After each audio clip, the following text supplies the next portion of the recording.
and there's divided opinion down here.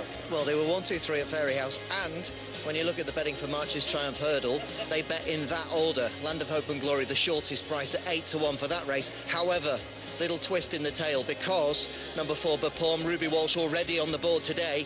That horse is favourite rather than Land of Hope and Glory. Very good support for that. Also very strong support for the horse who looked so impressive at Down Royal. That was Mega Fortune for Davy Russell. Better on softer ground, that's well known. He's arguably the best backed horse of the morning, and now contesting second favouritism alongside Land of Hope and Glory. So not as simple as that one single strand of form. And also a little bit of cash of a prospectus. Used to be with Hughie Morrison in the UK. One at Fairyhouse. Looks good for Gavin Cromwell. But Joseph O'Brien is the man who has Land of Hope and Glory. He's unbeaten. He's with Sally Ann. Yes, we're just going to talk a little bit more about Land of Hope and Glory. You've 3 in this race, Joseph, but we'll start off with the favourite. How is he at the moment? He's in good form, Sally. He's been taking his racing well. Seems to be progressing from each start, and hopefully he can run a good race. He's beaten 2 of these last time out. Do you think that the chances are of finishing the same order again? Hopefully. The race probably wasn't run to suit him the last day, but it probably wasn't run to suit the third horse either. So hopefully things will work out for him today, and he'll be thereabouts jumping the last, and the best horse will win. And then, of course, we have to talk about the other 2. We've got Lord Justice and Zigzag in the race. Yeah, they've both been running well, consistently well all year. They've been second and third in the Grade 2 the last day in Doncaster. And again, they're here to try and pick up some prize money. Okay, best of luck. Thanks, Joseph. Thank you. Thank you. Well done, missus. Oh, it's a great race, this. The first we get a look at is Bapaume. This is Willie's runner. This is the horse that finished runner-up in the Bar 1 at Fairyhouse. He separated Land of Hope and Glory and the third Mega Fortune as well. He was unlucky at the last. We can have a look at that last flight. There's number 8, Ted. Yeah, number 8 was very impressive when he went up the north. A little bit unfortunate in his first run. He's a smart horse. He ran well behind these 2 horses, Land of Hope and Glory and Bapaume at Fairyhouse, and he's going to be there or thereabouts again. He's a smashing horse, jumps well and travels well. And if any others don't run up to scratch, they'll warm their backsides. There's 9. Yeah, he's interesting, Prospectus. I mean, he's had the 1 run over hurdles. That was on his Irish debut, and he didn't half win. He won 12 lengths and 9 lengths, in fact, at Fairyhouse. And Jonathan Moore comes over and rides him. Jonathan rode him on that occasion as well. He's having a cracking time with Rebecca Curtis at the moment, Jonathan. 7 is Lord Justice, one of Aidan O'Brien's runners here. This fella, he was second to Cliffs of Dover at Doncaster in a hurl race. And he has a bit to do now, I'm sure, with the top horses, but he has a bit of experience, and he travels and jumps well enough. Zigzag is Joseph's other runner, the Mounter Jody McGarvey, who was just behind in that race when Lord Justice was runner-up. There is our favourite. There's Land of Hope and Glory. 10th start this year, believe it or not, but he's won 3 races over hurdles. He's really, really tough. And that Fairyhouse race, do you know, he won a length. He beat Bapaume a length. Bapaume lost his hind end at the last. We might just look at this, Ted. Yeah. I mean, you'd have to say Bapaume doesn't look like he's lost anything, but what did he lose? He lost momentum. Do you know what I mean? Definitely lost momentum. He comes out of it all 4s. That's the second last. Both of them jumped it really well. There's Mega Fortune on the outside in the striped colours. Land of Hope and Glory. I just thought he was getting to Bapaume here. Bapaume, just watch him here now. He just lands all 4s, and the other fella gets a half a length on him, and he beats him well enough at the death, but just doesn't land running. The other fella does. It takes a bit of time to get his landing gear underneath him to get away again. But at the line, your man is Land of Hope and Glory is the upper hand. Pricks his old ears at the line as well. And Mega Fortune is riding right up their tail end as well. Not a lot to choose between them. Bapaume, that was his first run for Willie Mullins. That run will probably bring him on a bit as well too. Land of Hope and Glory has had the 2 runs before it. And all eyes will be on these horses here. We see if we have the moment they're the chat for the Triumph Hurl, but Aidan or Joseph has a horse down there. Is it Parliament Square or Parliament Hall? He's got a horse that was third in the Ledger. I can't give his name now, and he's plenty of chat. There's a lot of good quality horses that came out of Ballydoyle in the hill at Owning, and I'm sure Houses of Parliament is one. House of Parliament, that's it. Parliament it was. But called, Ted, this horse, this Land of Hope and Glory, he's really tough, isn't he? Oh, he is, yeah, and he likes the old job as well too. Gets his head down to him and he gets a few cracks, which is what you'd like as well too. Oh, it'll be a good race. The 1-2-3 match up again. Left-handed as opposed to right-handed, all sorts of little different permutations, and Bapaume no doubt better for his start. And as you say, Prospectus was very impressive when he won at Fairyhouse as well too, and Gavin Cromwell knew he'd win. There was plenty of money for him. There's Joe Bannahan, our #1 starter, official man at Leopardstown today. It's a great meeting, this Leopardstown. The track is good. I spoke to a few lads who rode in the first. They say it's slow-sided, good, yielding. They couldn't really find much soft in it, but Larkin is a good old judge of soft in places. It probably is, depending on what you're riding. But they finished well in the first and finished well in the second, so it will suit these horses coming off the flat, these 3-year-olds. It won't be too testing for them. Interesting that Bapaume is the choice of the punters. He's the 11-to-8 favourite in favour of Land of Hope and Glory, who nudged him out by a length at Fairyhouse, and Mega Fortune then on 3-to-1 and 10-to-1 Prospectus and 14's Bar. The 3 fancied horses look like they're all going to be concerned anyway. These lads are lining up with the intention of being handy over the first couple. Ruby Walsh on the inside in the Rich Ritchie colours, Davy Russell in the Joneses colours, and Mark Walsh in the McManus colours. So they're all going to be handy. And that's Mikey Fogarty, Amelino's on their outside. It's usually a sign lads are going to be handy where they line up. If they drop in, it means they're going to get a lead. And on the extreme left end is Lord Justice, Brian Hayes. Left as we're looking at him. Coming through the gap there now. Champagne Pat is all. Ambrose McCurtain looks like he wants a bit of light at the first as well too. They walk in a nice order until Joe says them go on, and he'll call him, usually as time is up, he'll call him in, come on in lads, there's 30 seconds or less to go. They'll walk on in and nobody's rushing. They know exactly where they want to be. Joe hasn't put up his red flag yet, which would indicate that the starter in front will raise his white flag. When Joe puts up the red flag, the man who's standing in front of the tapes with the white flag up will raise that then. That means they're under starter's orders. And for some reason, Joe doesn't like what he sees. He can raise his red flag again and the white flag will go back up, which means it's a false start.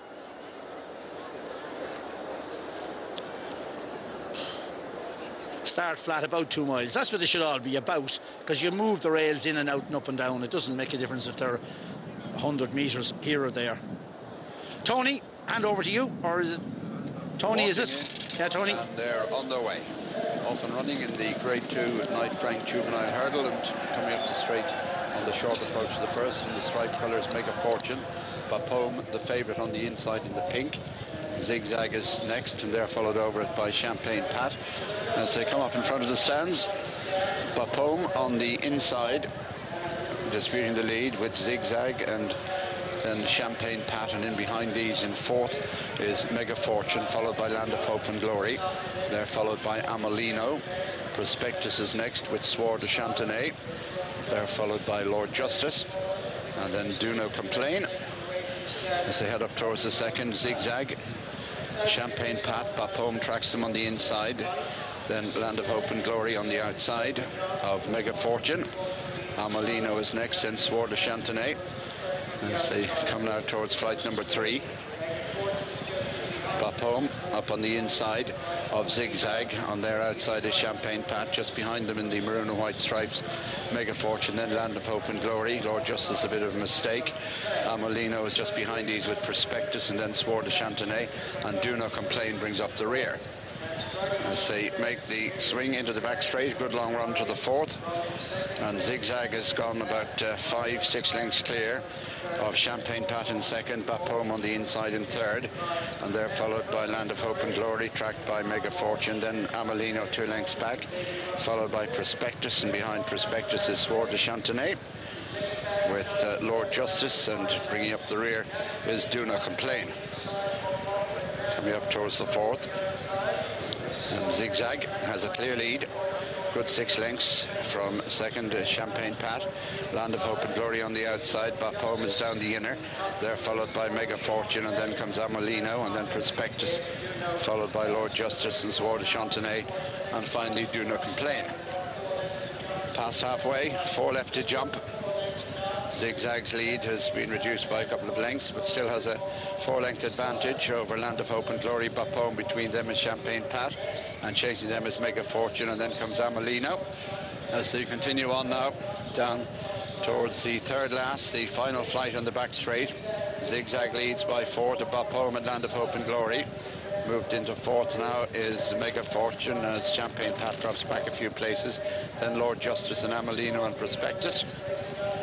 as they head to the turn, taking them out of the back straight. And Zigzag, the leader, Land of Hope and Glory and Bapaume dispute second. They're followed by Mega Fortune in fourth. Behind these is Lord Justice as they race inside the last half mile now to the jump. Zigzag out in front under Jody McGarvey by 4 lengths. Land of Hope and Glory and Bapaume. They're followed by Mega Fortune as they come to the second last. And Zigzag, Land of Hope and Glory second, Bapaume the inside. Mega Fortune is just behind them as they race towards the home turn now, and Bapaume gets the run up the inside, just about gets through. Land of Hope and Glory on the outside, and behind these Zigzag, and then comes Mega Fortune. They have it between them as they turn to face the final flight, and Bapaume in the pink. Near side Land of Hope and Glory, and then a break to Mega Fortune and Zigzag as they come to the last. Bapaume leads narrowly from Land of Hope and Glory on the outside as they rise to the final flight. Bapaume and Ruby Walsh. Land of Hope and Glory in second for Mark Walsh as they race now inside the last furlong or so, and it's Bapaume out in front from Land of Hope and Glory. Mega Fortune is staying on behind them, but it's Bapaume driven out as they race up towards the line. Bapaume is going to win this grade 2. Bapaume and Ruby Walsh win it, and Mega Fortune might just a snatch second from Land of Hope and Glory. Close between them. They're clear of Zigzag and Amelino.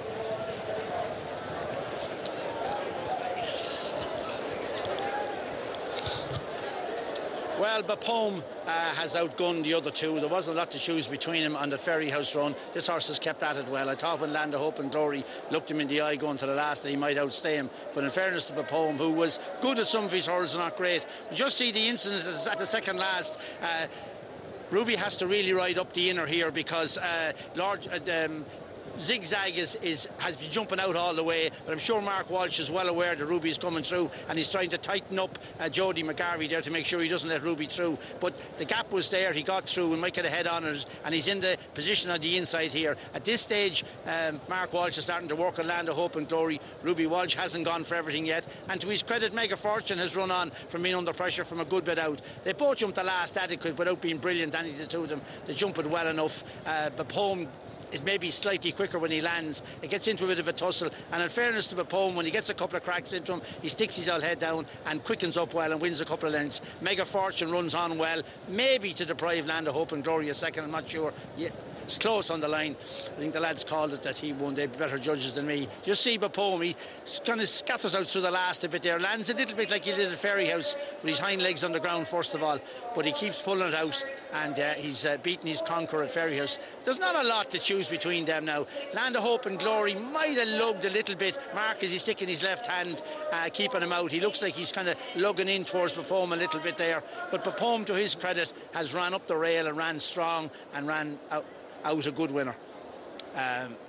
Hard to say whether he's a Triumph Hurl winner or whatever he is after this, but he's a good, tough 4-year-old that's improved, or 3-year-old that's improved from his first run, and he'll always put up a good show. He's gutsy in game. His jumping can be very good, and it can be a bit scattery. His old hind legs come out in front of him at the odd one, but he's quick at it.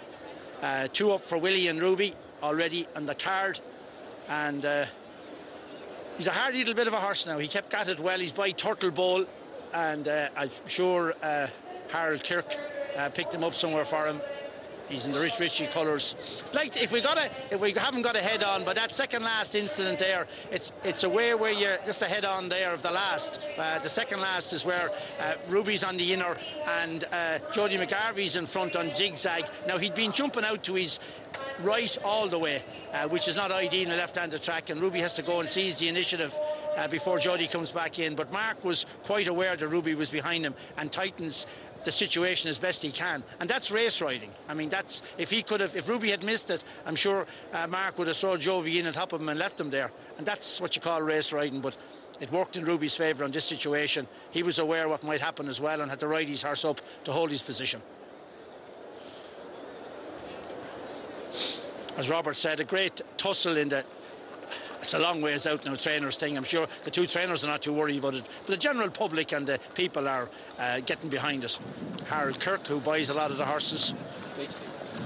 Pierre Bullard, he's his eyes and ears on the ground in France, marking his card, and Harold goes over and has a look at him. If they're happy with him, they have the clients to buy them. Hardy bit of a horse, not over big. He's got earpieces in him, which means that he obviously thinks he runs a little bit keen at times. Caroline Norris and Pat Healy taking the pictures. Two great stalwarts of the photography game. They're in every racecourse in the country.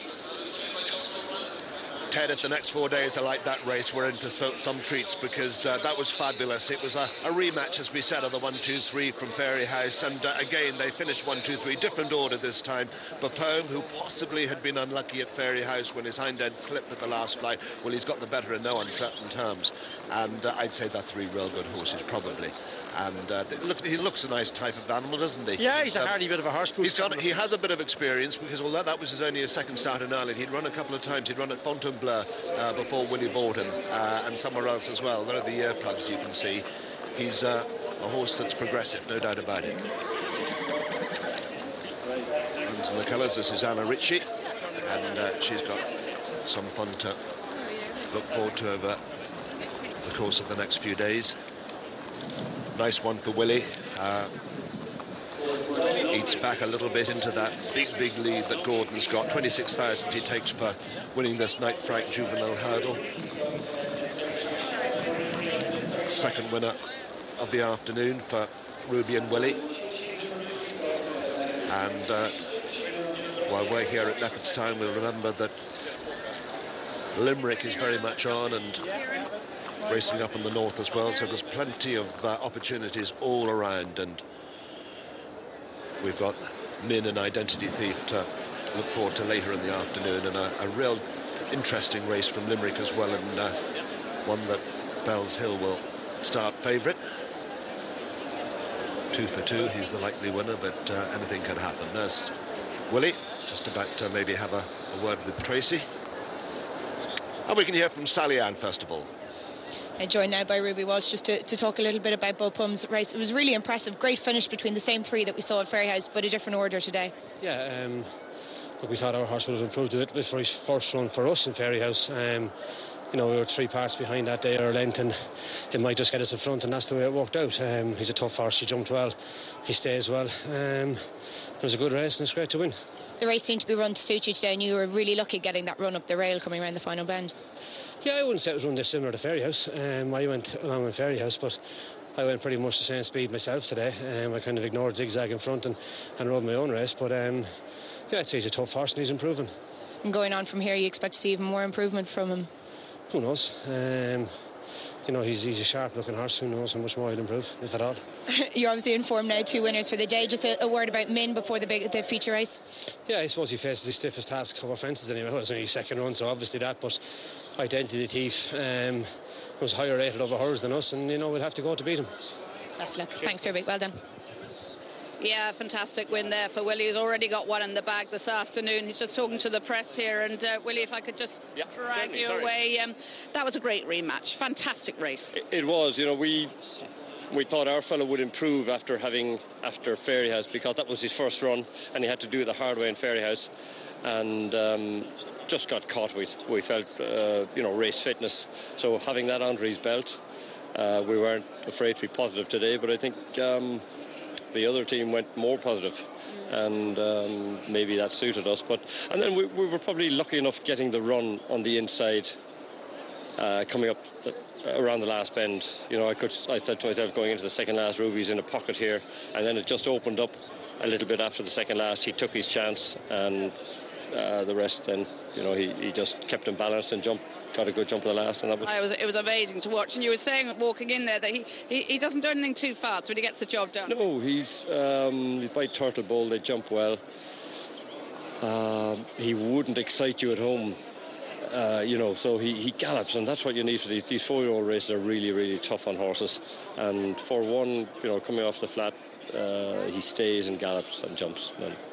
We've got Min later on as well in the racing post. I mean, he was good at Navan on his chase debut, and a lot of people talking about him today. Yeah, I think he's improved from last year, and he's got strong, and probably, I think fences suit him better than hurdles, certainly on the evidence of what we saw in Navan. So we'll see what happens here today. It's a really busy week for you, a really exciting one for us. We're going to see some of your superstars. How is Duvan? Duvan is great. You know, thankfully it's a busy week. If you have a yard like, you know, ours or any of the big yards, you've got to be busy this week, otherwise you're sick, I think, or you're in trouble. So, you know, so far the day has been good to us. Hopefully it'll stay that way. We'll be talking again, no doubt. Well done, Willie. Okay, thanks a lot. Thank you. Cheers. Yes, well done to Willie Mullins. The Knight Frank Juvenile hurdle goes to Bapaume for Walsh and Mullins, completing a 6-1 Stevens Day double.